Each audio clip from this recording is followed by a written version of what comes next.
So the core service of Bulletin is to allow a police department or greater law enforcement agency to share up a bolo or a flyer with all the neighboring agencies around them. Hey, we're looking for this person. Here's a picture of them. Here's details. Here's additional case data we may have about them. Then we intelligently select who needs to see that information, right? So that's where some of the machine learning and AI piece comes in, is who actually needs to see this information. It's not a, this way, it's not a spam email to every police officer in the state. It's a targeted, focused intelligence outreach. It goes right to the right person every time, right? So that's kind of like the core workflow. The second thing that we do is allow, basically like speed up the bulletin creation process.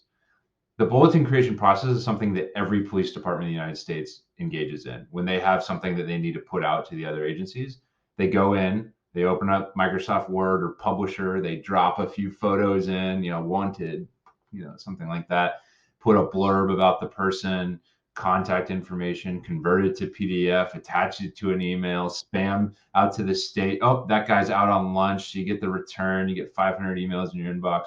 We take that whole like 45-minute process and shove it down to 5 minutes.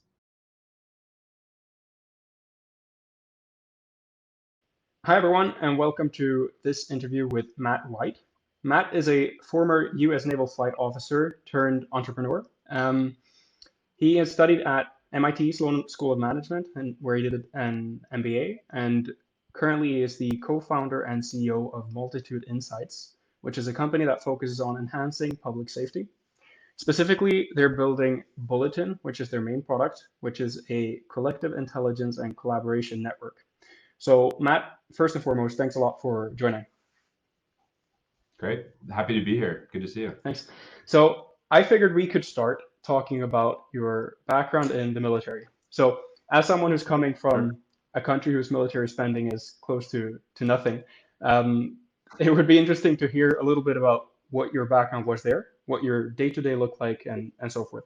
So, if you can quickly describe your position and what that actually involved. Yeah, absolutely.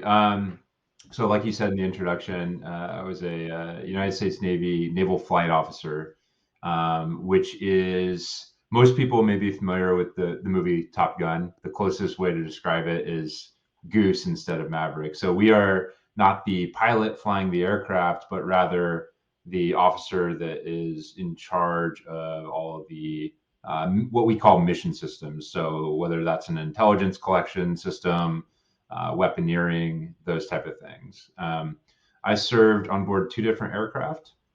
One was the EP-3 Ares, which is a signals intelligence aircraft, kind of high level strategic intelligence type mission set.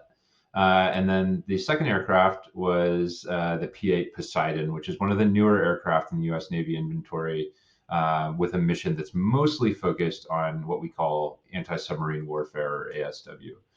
So I've kind of served in a wide swath of roles, but the commonality between them is really that you are charged with taking a lot of inputs from a lot of different people, sensors, computers on board the aircraft, distilling that into something that's an actionable piece of intelligence, and then sending that piece of intelligence to the right person or asset, or or into another type of plan. So that's kind of the goal, and the goal of the mission is to pull all these things together, make it actionable, and then hopefully have an output that you can use in support of your mission. Mm-hmm. So hopefully that explains just enough of what I did without going too specific. How come, if you can answer it, how come a person like you is actually on board the aircraft? So I would have assumed that all the intelligence gathering is done somewhere just at a base, and you would send, let's say, raw data. Is that like a, I don't know, bandwidth constraint that you need to analyze the data on board and then send it for further analysis, or just for further communication? Or yeah. Okay. Yeah, so it's a great question, and it's a little column A, a little column B. So yes, bandwidth is always a constraint everywhere we go. If you're operating alone and unafraid off in the distance, you're constrained by whatever satellite or other types of bandwidth you're able to get. So that's one constraint, but it's not the principal constraint. Particularly in the two aircraft that I flew, there's also a degree of kind of time pressure associated with the job that we're doing. So whether it's intelligence collection or submarine hunting, um, waiting to relay information back to a static forward operating base or intelligence processing node is not always plausible, and is not always expedient enough for the mission set. So it's also to be you're not just a passive flying intelligence officer collecting stuff and just kind of parsing it as you go about your work with a cup of coffee. It's much more tactical. There's intelligence that you may need to action time now, versus waiting for it to go through that intelligence processing loop. So yeah, bandwidth for sure, but also the tactical relevance of the information plays a big role. Okay. And I think you served for something like 8 years in the Navy before you transitioned to sort of the entrepreneurial aspect. What changed? Was it mainly like a desire to get into more business relevant work, or what is your story going from the military to something more business oriented? Yeah. So, yeah, active duty military was a dream of mine. I wanted to fly airplanes since I was a little boy. So getting to do the role that I did, helped kind of complete the circle on that dream. And I got to do a lot of it, like you said, around 8 years, just a little over. And I'm still a reservist to this day. So I still serve in the United States Navy Reserve, in a non-flying capacity.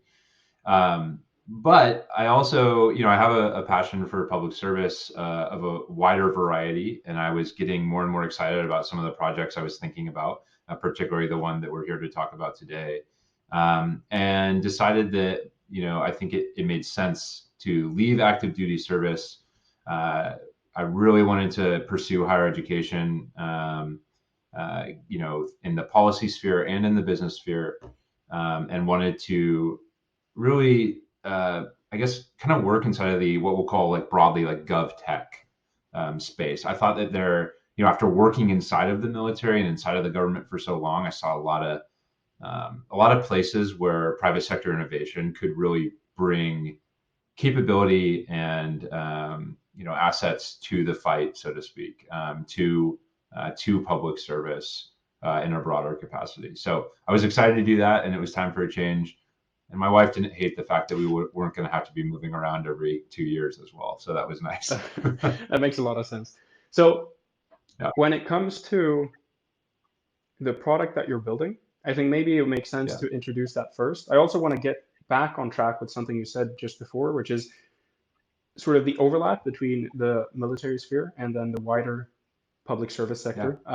But if we start with the product, and then I think the other topics will follow neatly. Yeah, so I'm happy to kind of like give an overview. So our company is Multitude Insights. We are kind of principal and first order product is a product called Bulletin. We stylize that BLTN if you're out there Googling for things. Bulletin is at its core a law enforcement data sharing network, right? We deliver a web app enabled platform for agencies around the United States to share data. We've specifically focused at the outset of Bulletin's launch on what we call flyers or BOLOs, be on the lookout, requests for information, requests for ID, these type of like kind of rapid statements about, hey, we're working on a crime with details ABC, and I'd love some more info from it. All the way up to, hey, be on the lookout. This guy's out there with a weapon and doing bad things in our community, and we haven't apprehended this person yet. Okay, maybe we can get back to that in a second in more detail. But just so I understand, when you're talking about this kind of information, it's sort of like notifications to law enforcement officers, sort of like a news feed in a sense, or? You're not wrong in some of the news feedy components, but yes, notification, agencies being able to kind of throw up their hand and say, hey, we need help with this. and other officers in their region, in their area, sometimes even nationally, being able to chime in and help them with data they may have in their own databases. Okay. So we are connecting agencies, allowing them to share data directly, but then also doing some intelligent work in the background so that we can let some of that work be pushed down to them rather than them having to pull that information from us. Okay. Okay. And if we focus on then how you got into, well, how you saw the opportunity for a business that addresses this particular need. So the first thing that strikes my mind when I hear about any business in this space is the barriers to entry for someone who hasn't been involved in the sphere must be massive. And we'll get to the regulatory aspects of this. But even more fundamentally, I would say the barrier to entry of just knowing how this part of the governmental body, let's say, operates is to me Yeah. a big question. Like how did you get enough information to see that there was actually an opportunity here? Is there a lot of collaboration between law enforcement agencies and the military where you could see the connection that way, or how did you actually get the idea? Yeah. Yeah, it's a good question. And your kind of guess about the barriers to entry is correct. They're quite high. It's a very parochial industry. Police officers tend to be a skeptical bunch. Especially if you haven't worn a badge before, and I haven't. Um, but that said, there is a lot of similarities. There are a lot of similarities between the military and law enforcement communities. So, particularly with my intelligence background, even the process of going around and collecting data to use against a United States military target can be similar in some ways to the way that law enforcement might go after a gang, might go after a suspected narcotics dealer, or something like that. So I understood the workflow, I guess, is the first piece. The second piece is personally, I have a lot of friends and family that are in law enforcement. And so I was able to, number one, I became aware of some of the issues that BLTN is solving, through happenstance, family meals, Thanksgiving dinners. Hey, we're complaining about A, B, and C over and over and over again. Like, I wish somebody would do something about that. And then thirdly, while I was in graduate school with my team, while we were at MIT, we really spent a lot of time talking to police officers and like understanding deeply the industry, if you can call it that. For these guys, this is more than a job, right? This for our law enforcement professionals, this is almost like a way of life. And so we really spent time riding around in police cars, understanding how they share data or don't, and figuring out exactly what needed to be built to help them do their job more efficiently and keep our communities safe. Mhm. And when it comes to MIT in particular, do they have a particular involvement with law enforcement agencies and just police officers in general to try and bridge maybe some of the gap that naturally would arise otherwise? Is there a very strategic collaboration between the two, or would you say that's something that could perhaps be Mm. improved on, I don't know, on the level of institutions? Yeah, it's a great question. MIT is a really big place, and I don't know all the little corners of it. So I'm not sure if there's a specific focus. But while I was there, it's particularly at the Sloan School, which is a highly entrepreneurial place. They spend a lot of time promoting early stage startups and those type of things. We had a lot of room to run, right? Is very we used that MIT.edu email as best we could to get interviews and start, recruiting police officers to ask them these questions. And so we were able to leverage kind of some of the MIT brand. There wasn't a particular focus or research center that we were associated with outside of the Sloan School and the Computer Science AI Laboratory, or CSAIL, at MIT. So not necessarily. MIT does have its own police department, and we worked closely with them during our early prototyping stages, and they became kind of an early, I'll call them like a development partner in the tool. Mhm. Yeah, and I would recommend also for people who haven't seen it, the MIT pitch that you guys put out. I think we talked Yeah. about this actually before the interview, that I think the atmosphere of that place when everyone's pitching is really great. So yeah, that must have been a cool experience. Um, Yeah, yeah, for sure. Maybe you should link it down yeah, below. sure. I'll put it in the description. One thing that struck my mind when it comes to this system is it's innovative. in the way that a lot of the recent sort of emerging technologies that you can use for information gathering and filtering and all this kind of stuff that we'll get into is rapidly evolving. The Yeah. system, like the basic principle though, is not really new. Like from a conceptual point of view, we've had systems that can That's consolidate information for a long time. Why do you think that there is no, or first of all, are there any historical systems that you're aware of that do something similar to what you guys are trying now? And if Yeah. there are no systems that have been really successful in doing that, why do you think that that hasn't sort of made it through yet? Yeah. Yeah. So this is like the question. So I'm glad we're talking about it. So a couple of things. Yes, we are not, we are not building quantum computing here. We are not. This is not the hottest tech in generative AI. Um, this is good old fashioned focused product, focused company to support law enforcement.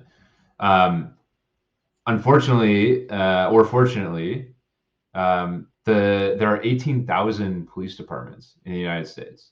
It is what you might consider a highly fragmented market if you were doing a market analysis on this area.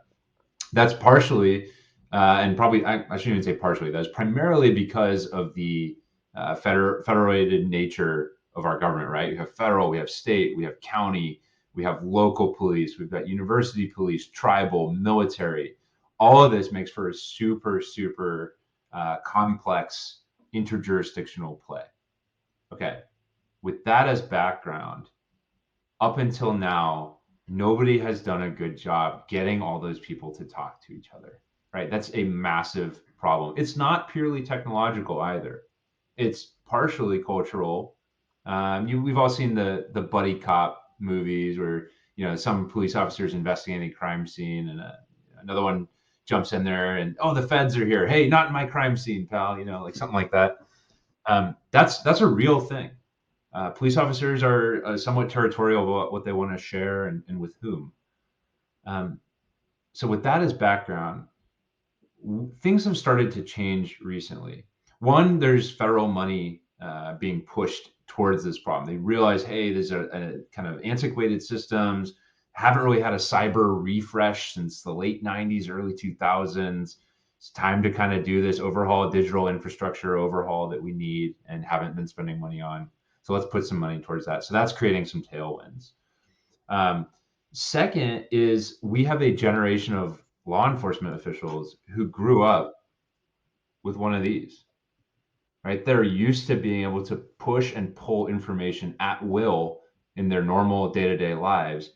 And the tools that they're being asked to use in their work lives as law enforcement officers look something like out of, early aughts, Mhm. right? Maybe even MS DOS in some cases. I've seen some pretty bad UI for these systems, right? So we knew that there was opportunity for a system that was a modern web-enabled system that connected all these different people and gave them something that looked like something they're used to using. We knew that was a winner from the outset, and our traction so far has proven that. Mhm. So as far as I see it, like hurdles from not the regulatory perspective, but just the perspective of actually getting adoption for a system like this, I guess it's the cultural aspect that you mentioned, and then it's incentives as well to whether or not you would actually want to use the system as a law enforcement officer. Coming from this from the perspective of a corporate setting. So I work in corporate, and Mhm. within large corporate organizations, you sometimes see, a similar kind of fragmentation. And in my experience, a lot of that is driven by different incentives as well. Like you have different teams that don't want to collaborate necessarily because it ends up on someone else's budget, or they don't get recognized for it, or whatever it might be. Do you see a way to, I'm assuming it's the same way in law enforcement officers right now. Correct me if I'm wrong, but do you see a way around that? And not necessarily that your system would sort of perpetuate because, well, you should focus on one thing, but just from a wider societal point of view, do you think there's a better way to foster that collaboration than right now in terms of incentives? Yeah, yeah. So, Nicholas, have you ever worked inside of the government? I know you've worked corporate, but have you ever worked inside the government? No.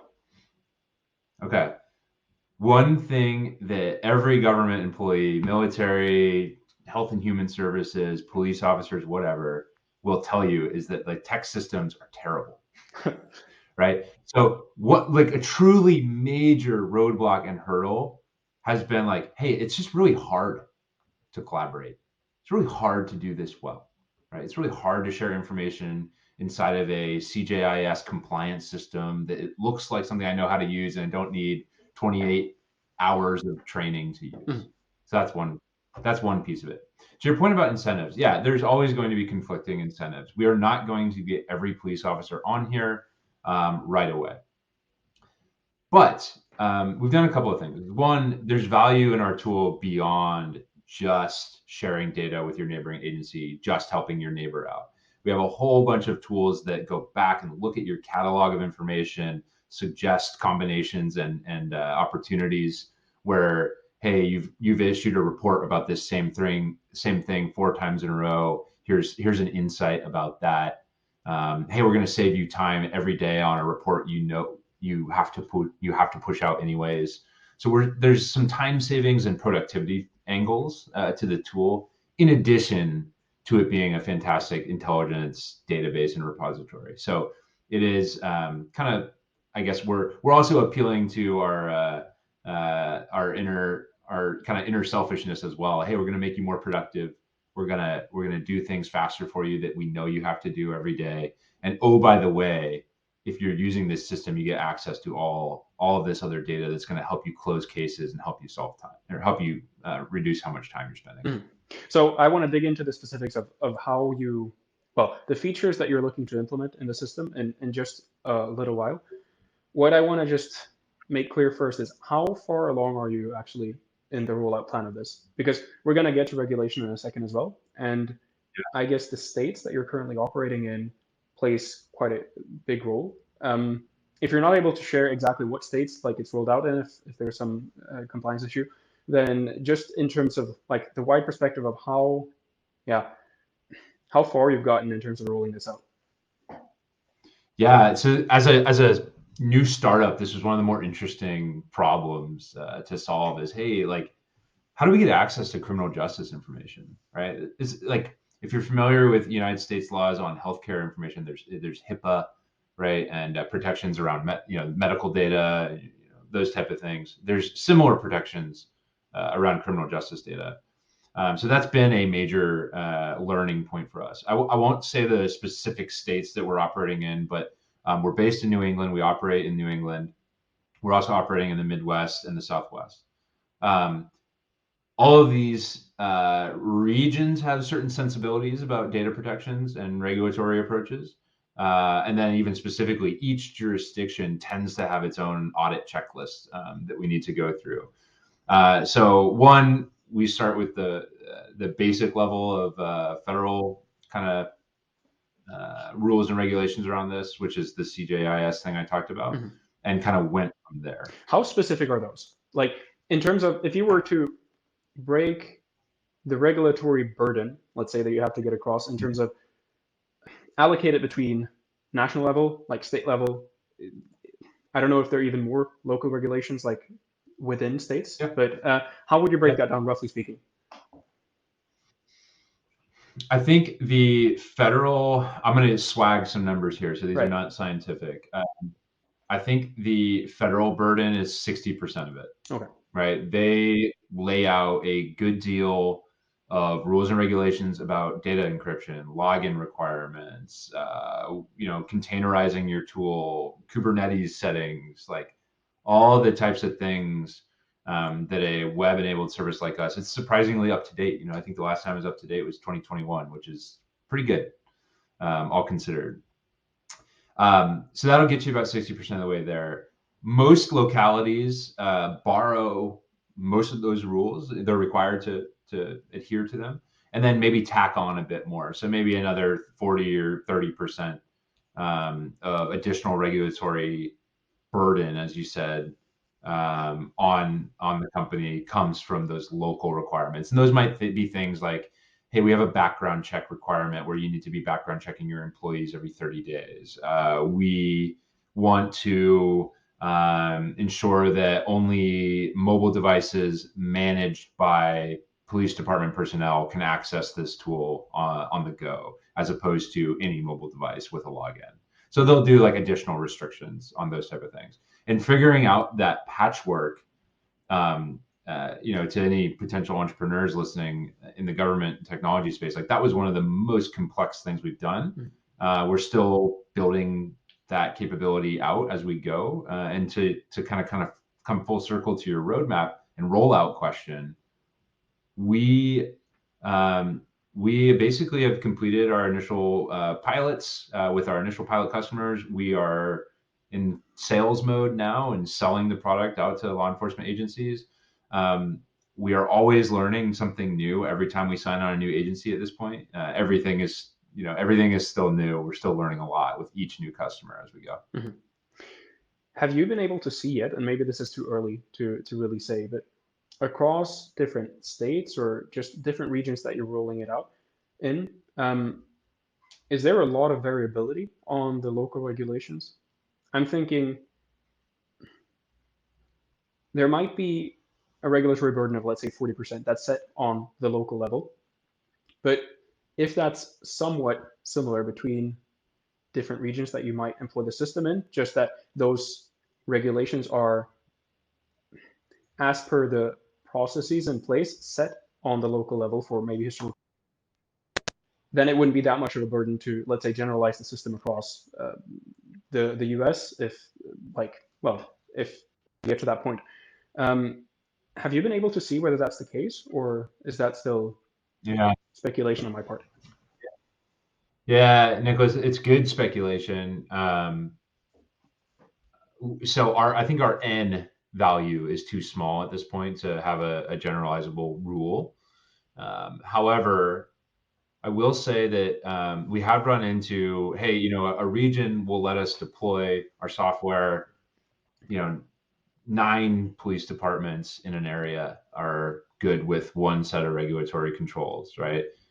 And then there's one jurisdiction, one small city that's like, oh, we have a surveillance ordinance on the books, right? Our surveillance ordinance is actually a catch-all for any type of new police or law enforcement focused technology. Here's what explain to us how you are not spying on people, how you are not trading data without people knowing about it. These type of things. So I know you wanted to ask about that stuff anyway, so I'm happy to talk a little bit about that. But we do see at the city level the occasional ordinance pop up. Some of them are really excellent, privacy protections for people. Some of them are poorly written. And so they act as more of a catch-all and a barrier to like implementing new technology that has no privacy concerns. So we've seen both. Okay. I guess another point that comes along after you start rolling out the system is audits. I would expect that these kinds of systems are subject to quite frequent audits, I would guess. Who actually conducts those? Like on these kinds of systems where there's sort of compliance pressure is so high, who has the authority to really perform an audit on a company like that? Yeah, so the audit structure is actually quite interesting. The audit structure is actually on the police department itself in the United States. So I may be speaking out of turn for California, so I need to double check because we haven't deployed out there yet. But the current way it works federally, at least, is that the FBI has a CJIS compliance arm, and they audit police departments. So you can see the incentive structure here. It's the police departments that kind of self-enforce when they're vetting a new vendor. So when we show up and say, hey, we'd love to sell you this bulletin software, we think it's really going to help you solve crimes and really going to save you time. They say, okay, cool. Like here's our CJIS compliance checklist. You need to basically prove it that you can meet or exceed all these requirements. And so often what ends up happening is myself or somebody from the BD team ends up having to go through and actually check each of these boxes out and make sure that we're hitting their compliance checklist. Mm-hmm. When it comes to the police departments, how large are they generally? Like in terms of number of employees in sort of the average police department that you're rolling the system out for, is that big? Because that structure to me seems like you're putting a lot of paperwork on the police departments that they are not necessarily designed to handle to begin with. But I don't know if they have dedicated teams for this kind of compliance that, well, specializes in doing this. Yeah, so they do not. They tend to have a few administration, like admin professionals here and there. But police departments in the United States, outside of the major metros, tend to be quite small, right? 18,000 police departments, 50% of them are, some incredibly small number, 15 or 20 people. Right. Small police. Think West Texas, Oklahoma, like these places are small forces. Mm-hmm. So our average size department we've been rolling out to, we tend to roll out in the suburbs and major metro areas. So you're looking at police departments of anywhere from 75 to a couple thousand officers. In those larger departments, there are teams of folks, an IT team or something like that, that do have the bandwidth to support a new vendor coming in and auditing them. On the smaller side police departments, what ends up happening is that the agency says, hey, here's our checklist.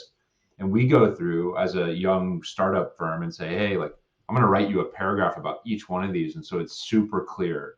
And we basically help explain to them how we are in compliance or will be in compliance within 3 weeks or something like that with each of those items, such that we can lessen that burden on them. So it's a little bit of a handshake process between the two of us to make sure that we don't get our customer in trouble. Mm-hmm. So, we're pretty motivated to make sure that doesn't happen, because for us, trust is kind of the coin of the realm. If, for a new technology company in this space, we really need to have a strong trust with our customers. So we spend a lot of time and energy on this. Right. Do you have a view on how dynamic that landscape is? So background to this, I spoke to someone working in the crypto space lately, and in the crypto space, regulation is trying to desperately catch up, let's say, to business, which is, steam, like a steam train just rolling ahead. I guess when it comes to law enforcement, the regulations that are in place have been in place for a lot longer, like really a lot longer. But I guess there's a second wave of sort of data privacy topics being rolled out. Is that changing a lot from your experience, or is it reliable in the sense that you say, hey, we're compliant, you're confident you can build out your services using those kinds of data acquisition techniques, for example, without having the prospect of being slapped in the face like a few months down the road because regulation changes? Yeah, I mean, so this is there's no short answer to that question. Yes, it's easy to do. No, it's not. This is one of the major pieces of, or I should say, points of friction in the government technology space. It's a highly regulated landscape. We're here because we think we can make a difference, and so we put up with the regulatory burden that's put upon us. I also happen to think that some of the regulations, these are good things. These are what protect people's data. These are what keep this information out of every Tom, Dick, and Harry on the streets phone, right? We want to make sure that that is the case. Now, to answer more directly your question, like, is it an evolving landscape? Absolutely.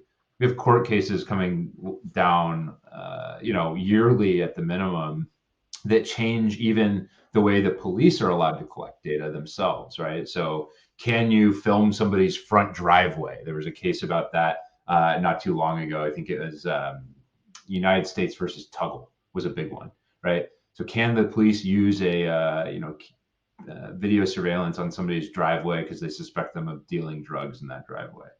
Can you point a camera at somebody's house? What if it's thermal, right? Like, these type of considerations constantly are coming up as technology matures.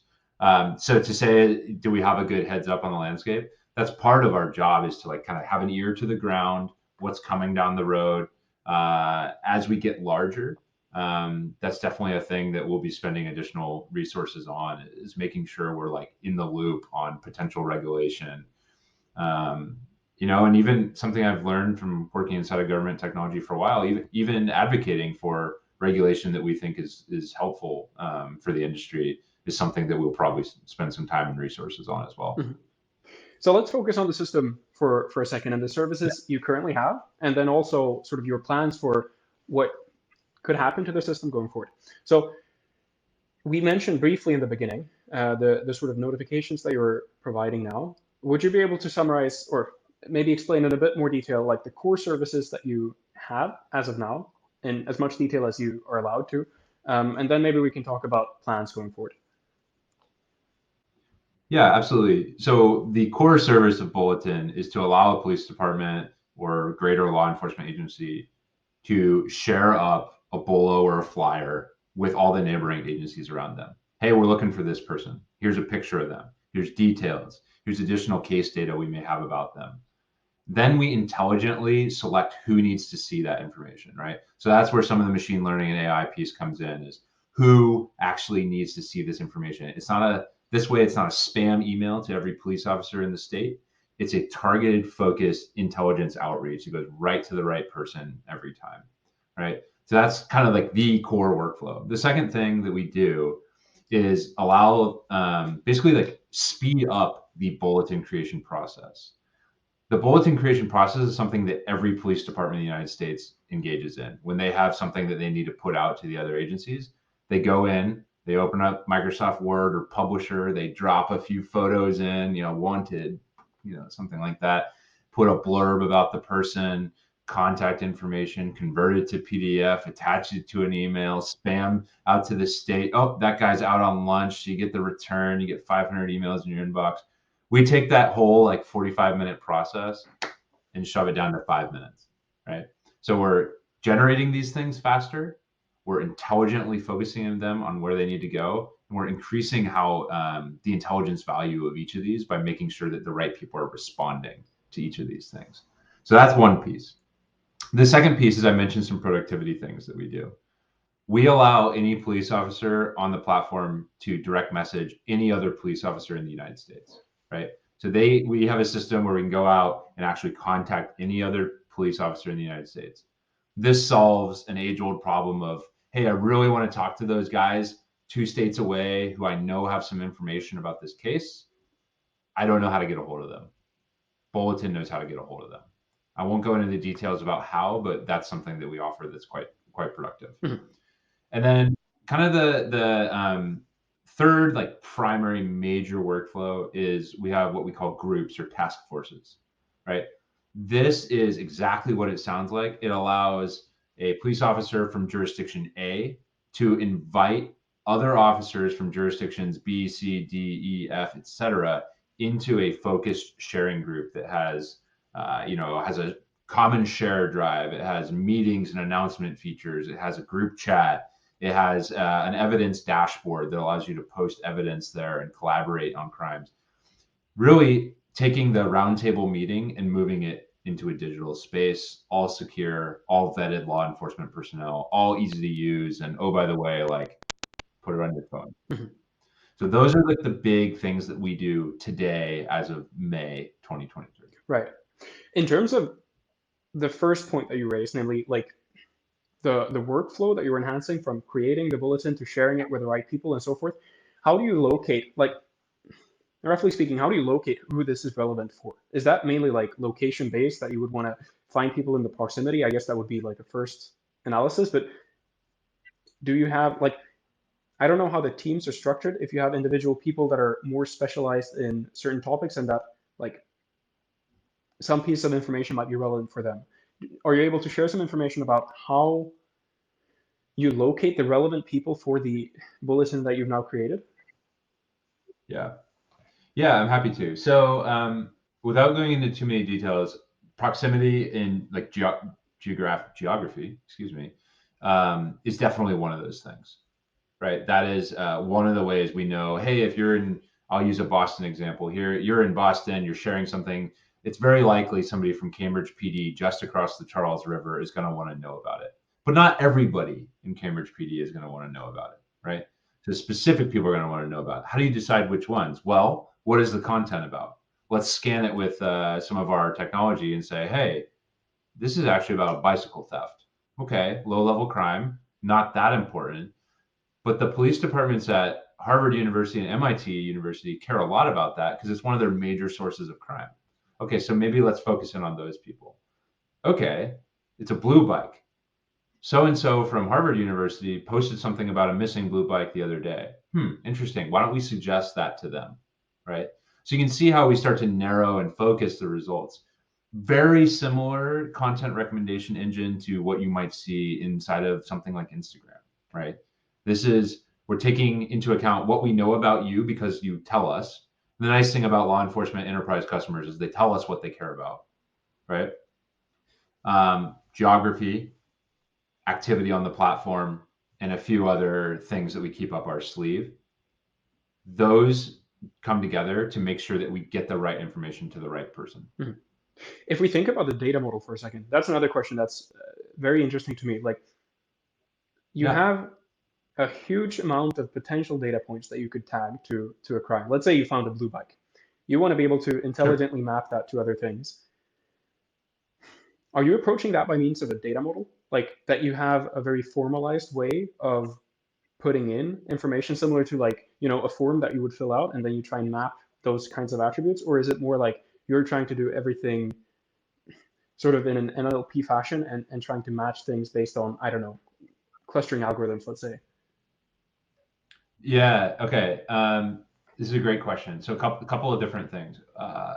We use a combination approach, right? So yes, there are certain static fields that are required inputs that serve as some early backbone of a recommendation that may occur. Beyond that, we do use some clustering techniques. Hey, we know that these type of things tend to be related. We know that a few of these details tend to be related. These people have worked together before. Somebody has posted something about this other person before, right? So we can do some kind of classic clustering type information.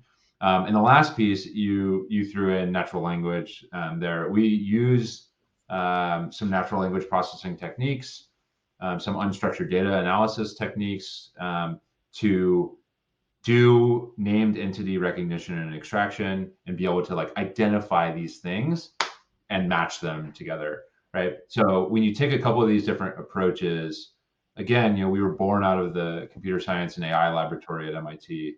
You take a few of these different approaches and map them together, you come up with a pretty unique way to deliver content to the right people. There's a lot of different systems being rolled out now, particularly like in the NLP space, like ChatGPT, this entire story. When we're talking about these large language models, but not only that, like things that require a large amount of pre-training and computation, do companies like, I don't know, OpenAI, etc., provide services that can actually be leveraged in a government setting? Because if you have like, I assume there are lots of regulations when it comes to how the data is stored as well, and you cannot just send that out to a third-party organization, and that's sort of fine from a regulatory point of view. Are there any offerings when it comes to piggyback riding the technologies that have been built by large companies that you can then integrate in your workflow directly, or do you need to build these things in-house from scratch? When we started this company, large language models had been released. GPT-3 had been released. There's a developer model, but the Chat GPT Enterprise hadn't really like caught the attention of the world. I'm thinking also, sorry for interrupting, but I'm thinking also like BERT and XLNet and sort of the predecessors to these kinds of technologies that are also very large, like that you can't simply just train on any old device. Yeah. So what I was actually going to say, it's funny you brought BERT up, is that one of our initial classification and like labeling techniques, we used a BERT derived model. So we take a kind of commercial off the shelf model, if you will, in this case, an open source model, and trained it specifically. The nice thing about all these models is this unsupervised learning techniques have just increased in their efficiency so much lately that we don't even need labeled data to do what we want to do anymore. So we're able to take a relatively small database or collection of unstructured data. We've done both, formalized structured data and unstructured data both, and be able to actually train a really proprietary model from that. We actually, down the road, we'll see, but even using that model as another product is something that we've considered as well. Like depending on the skill and the scalability of that model, we may be able to use this model in other law enforcement applications. Do you have any idea of where that might be transferable? It's not yet. We are still kind of like, it's kind of a science project at this point. So we're not totally sure where that will end up. I would be guessing if I even threw anything out. Okay. What I will say though, is your question about, hey, can you leverage some of these things out there? Yeah, absolutely. The ability of a large language model to take a whole bunch of information and summarize is super useful. You could imagine a world where a police officer has 5 different police reports from 5 different agencies, and you ask a tool to look at it all and come together with an analysis, right? Hey, what are the similarities, differences, geographic locations of interest, persons of interest, et cetera? You could imagine an LLM doing that in the not too distant future. So yeah, there's certainly a way to do that. One concern with a partner like an OpenAI or even a Google Bard type thing is data security. So being able to parse criminal justice information without sending that data off to like big OpenAI or big Google is something that hasn't been containerized enough yet. So it's not the way forward as of yet, but I think we are very close to being able to do things like that, which will be a massive productivity increase. So I'm pretty excited about the future for that. How would that work, like roughly speaking? So you're saying then that you would send the data in some compartmentalized way to these companies, and they would then they would be allowed to use their technologies on it, but it would sort of be separated from, well, they would be under regulatory scrutiny. Is that understanding correct, or did I misunderstand? No, I think what I'm more trying to articulate is similar to like edge compute, where all the compute is done out at the device on the edge, at the tactical edge, if you will. The containerization of some of these LLMs, or even a slightly adjusted LLM that Multitude has built or something like that, would be done on our systems by our model, right? I think that you will start to see OpenAI and these other big players really, really start to deploy like productized version of it that they hand off to companies as a product, right? You don't have to just go through the ChatGPT interface. You may see them start to actually productize the model and sell the model for individual use cases, specifically when it's behind a security wall like our type of data, like healthcare data, like US government data. They're not going to want to go out to OpenAI servers every time, right? There are some methods for doing that where you can maintain the security of the technology, but they're not really that clean and smooth yet. So we haven't done that. I see that we're coming up or rolling up on time, so we need to cut this shortly. But before doing that, I would really want to briefly talk about your aspirations for the future. Firstly, when it comes to the technology that you're building, if there are any features or sort of things that you're looking to expand your offering in under, or like for the next year, let's say. Man, this is like asking, to go shopping in the candy store. Any entrepreneur is like, wow, what does the future hold? So a couple of things. One, you kind of hit on one is how can we use AI to 10x the productivity of our customers, right? So whether that's through document generation, summarization, integrations with other players, that's what like the stuff that's kind of on Bulletin's roadmap, right? How do we make our users so productive that they have time to actually be out in the community, keeping people safe, not doing paperwork, sitting behind a desk, right? If I can take an officer and get them out of their chair because they're not stuck doing paperwork, and get them out in the community helping people, that's a win. That's huge, right? So we will be doing everything we can at Multitude to make that happen. So that's on like the product side of things. From a Multitude perspective, we're a growing team. I'm excited to kind of grow the team a little bit larger, some additional engineering roles, some business development people. But we're building a company that's really all about helping keep communities safe, right? This is an intelligent tools for public safety technology. That's what we're excited about. And so I think you'll see some other products coming from us down the road. I don't want to be too, I don't want to give away too much about what we're building, but we have some products going on in the digital twin space. So the digital twins of cities, which maybe we can talk about on another episode. And we're also looking at some retail loss prevention solutions as well. Okay, that's super exciting. So I think that brings us to the next question, which is for all the people listening that want to put a bookmark for your webpage and check out all the new releases, where can they actually find you? Yes, absolutely. So we're on LinkedIn. If you search for Multitude Insights, you can find us on there. Our website is multitudeinsights.com. There's a demo video on there. You can kind of see some of the tools that we have and check it out on there. And it's a great way to get a hold of us. info@multitudeinsights.com if you want to email. Awesome. Matt, I would simply say thanks a lot for taking the time to speak to me today. I think it's been great hearing your views on Multitude Insights and sort of the very interesting things you're working on. So thanks a lot for taking the time. It's been a pleasure. Yeah, thanks so much. It's likewise been a pleasure, and thanks for your interest.